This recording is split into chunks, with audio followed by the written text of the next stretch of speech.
there, this is Margaret from criminologyweb.com, and in this video I'll talk about psychopathy, what it is and how it relates to the case of convicted serial killer Aileen Wuornos.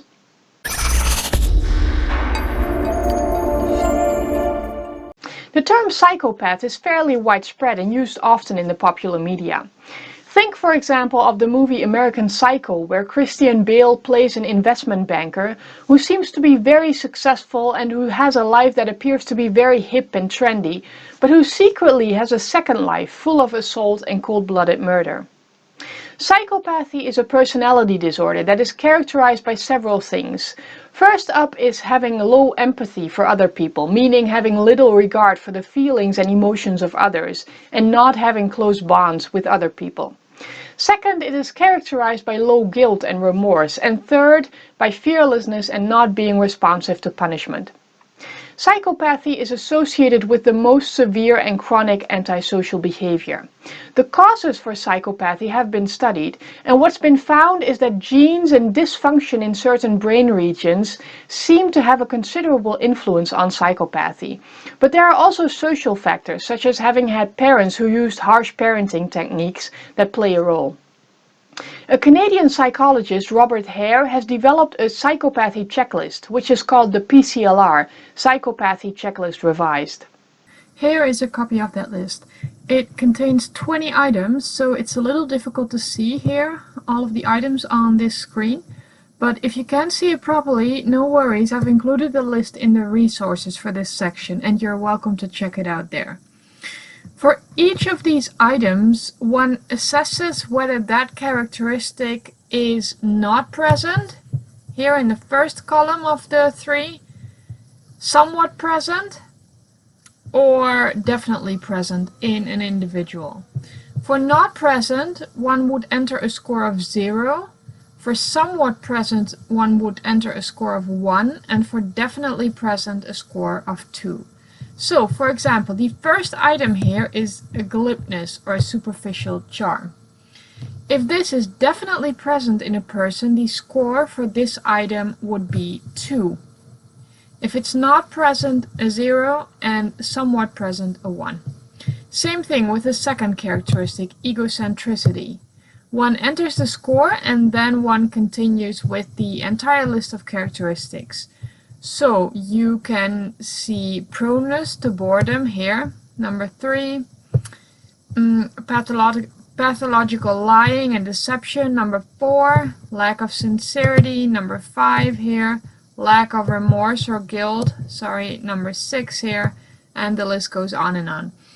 When one has completed all of the items, then you sum up the responses across all 20 items. So in that way, the maximum score across all of the items would be 40, because the maximum score per item is 2, and then 2 times 20 makes 40. People who score more than 25 to 30 points, they are said to display psychopathy. Why is it 25 to 30? So the score is 25 in the UK and 30 in the US. So in the UK, people who score more than 25 points are said to display psychopathy. In the US, people who score more than 30 points are said to display psychopathy. A real-life example of someone for whom the PCL-R was completed is Aileen Wuornos. She was a serial killer who was the main character in the movie Monster, where she was played by Charlize Theron. Her story has been analyzed by scientists, so let's talk a little bit about what they found out so that her pathway into becoming a serial killer becomes clearer. She was born in Michigan, and her background was one of significant deprivation. Her parents were 2 teenagers who got divorced around the time that she was born, and her father was absent. He was an alcoholic who was sentenced for raping a young girl, and he committed suicide in prison. Her mother was also an alcoholic, and she left her baby, Aileen Wuornos, with her grandparents, who were also alcoholic and emotionally and physically abusive. Already when she was a child, she started to show behavioral problems, such as fighting, stealing, and setting fires, and she also had a low IQ. She became pregnant at age 13 and was forced to give up her son for adoption. Then, when she became an adolescent, she started drinking, running away, using drugs, panhandling, and prostituting herself. As a prostitute, she was sexually and physically abused by her clients and was arrested for a range of crimes during that time. She also tried to commit suicide multiple times and had many short-term relationships. At age 34, Wuornos killed 7 men over a 1-year period.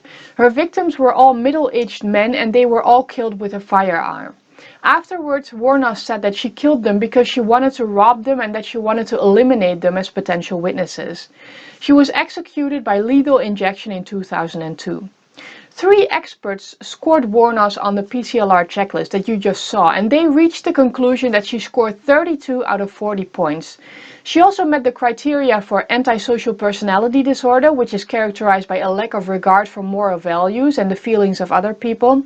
And she was also diagnosed with borderline personality disorder, which is a mental disorder where people have extreme variations in moods, emotions, and behavior. Regarding the factors that could have caused the diagnosed psychopathy and mental disorders in the case of Wuornos, the psychiatrists who studied her case think that these diagnoses were likely caused by her traumatic childhood and the physical and sexual abuse that she experienced, which can disrupt normal human development. Also, they concluded that there may have been a genetic influence toward violence that she inherited from her father, and that may have contributed to her choices to murder other people.